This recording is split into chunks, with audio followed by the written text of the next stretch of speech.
अस्सलाम वालेकुम students, my name is आमना अरशद। तो आज हम जो है चैप्टर नंबर 1 के लेक्चर जो है वो 2 है, और इसके अंदर हम जो है 1.3 इंटरनेशनल सिस्टम ऑफ यूनिट्स को स्टडी करेंगे। इसके सामने आपको नज़र आ रहा है, आप बिल्कुल सामने एक टेबल दिखाई दे रहा है। ये टेबल है बेस यूनिट्स का, जो हम प्रीवियस बुक में भी पढ़ चुके हुए हैं। बेस यूनिट्स और ड्राइव यूनिट्स के बारे में, बेस क्वांटिटीज और ड्राइव क्वांटिटीज के बारे में।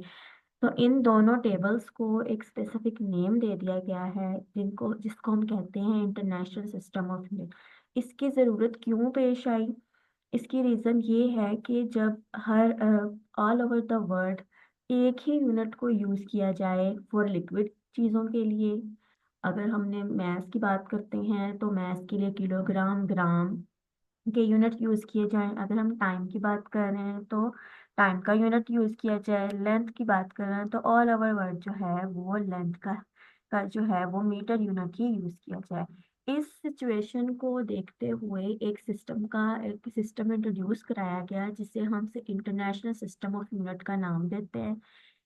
हुआ ये कि the international committee on weight and measure in 1961 के अंदर इंटरनेशनल कमेटी, जिसपे उन्होंने ये डिसाइड किया कि किस किस क्वांटिटी का कौन कौन सा यूनिट है और क्या क्या सिंबल है। और फिर ये डिसाइड किया गया कि अब जो है वो next all over the world जो है वो यही यूनिट जो है वो यूज किए जाएंगे। ठीक है, तो यहाँ से ये स्टार्ट हो रहा है इस इंटरनेशनल सिस्टम ऑफ यूनिट। तो यहाँ आप देख रहे हैं, the international committee on weights and measure in 1961 recommended the use of system consist of 7 base unit known as international system of unit, abbreviated as SI. This system is in use all over the world। यहाँ तक जो है ये इसकी definition बन जाती है SI units की। ठीक है, यहाँ से लेकर यहाँ तक एसआई यूनिट की जो है वो डेफिनेशन बन जाती है। अगर पूछा जाए कि एसआई यूनिट क्या होते हैं, अब एसआई यूनिट की जरूरत यूं पेश आई कि जब एक कंट्री की अगर हम बात करते हैं, अगर हम पाकिस्तान की बात करते हैं, तो यहाँ पर अगर हम कोई भी लिक्विड चीज़ है, डीजल है, कोई भी और चीज़ें हैं, उनको इंपोर्ट और एक्सपोर्ट करने के लिए, कोई भी चीज़ों की बाहर की कंट्री के अंदर इंपोर्ट या एक्सपोर्ट करने के लिए हमें कोई भी जो है वो यूनिट की नीड है। तो अगर हम पाकिस्तान के अंदर ये लीटर्स, मिलीलीटर्स यूनिट्स यूज कर रहे हैं, लेकिन बाहर की कंट्रीज के अंदर जो है वो ऐसा नहीं हो रहा, तो फिर ये इंपोर्ट और एक्सपोर्ट में, चीज़ें भेजने में, लेने में और बिजनेस वगैरह करने में इतनी इश्यूज क्रिएट हो रहे थे। तो इस कन्फ्यूजन को दूर करने के लिए एक स्पेसिफिक सिस्टम इंट्रोड्यूस करा दिया गया, और इस कमेटी के अंदर ये डिसाइड किया गया कि ऐसे 7 बेस यूनिट्स हैं और एक 7 ड्राइव यूनिट्स हैं। इन दोनों यूनिट्स के ऊपर जो है वो सारी क्वांटिटीज जो हैं वो बेस करती हैं, और जो है नेक्स्ट अब जो है यही यूनिट्स जो हैं वो यूज़ किए जाएंगे। और अगर यही यूनिट यूज़ किए जाएंगे, जो क्वांटिटी के लिए हम मैथ के लिए किलोग्राम, ग्राम यूनिट यूज़ कर रहे हैं, तो अब ऑल ओवर द वर्ल्ड यही जो है वो यूनिट यूज़ किया जाएगा।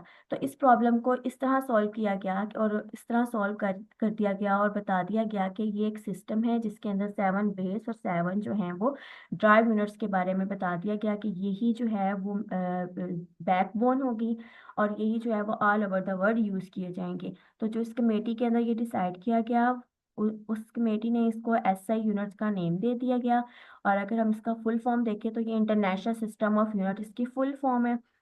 यूज ऑफ एसआई मेजरमेंट्स, अब इसका अगर यूज पूछा जाए कि हम क्या यूज कर सकते हैं, इसका यूज क्या है, तो जो एसआई यूनिट है ये मेजरमेंट के अंदर हमारे लिए हेल्पफुल होगा। साइंटिस्ट के कि जब वो शेयर करेंगे या अपने कंपेयर करेंगे अपने रिजल्ट्स को, डेली जो बेसिस पर अपनी ऑब्जर्वेशंस को, अपने रिजल्ट्स को, उनको कंपेयर करने में आसानी होगी, क्योंकि लेंथ जो है वो ऑल ओवर द वर्ल्ड जो है वो मीटर में ही मेजर की जाएगी।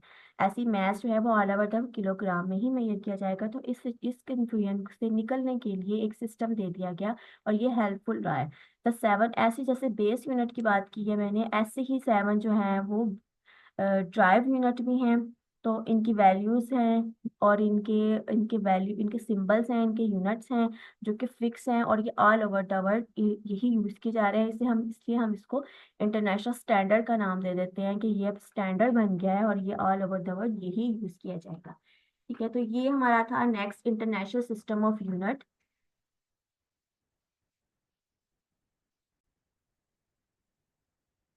जी, तो अब हम स्टार्ट करते हैं नेक्स्ट टॉपिक की तरफ, जो कि है ड्राइव यूनिट्स।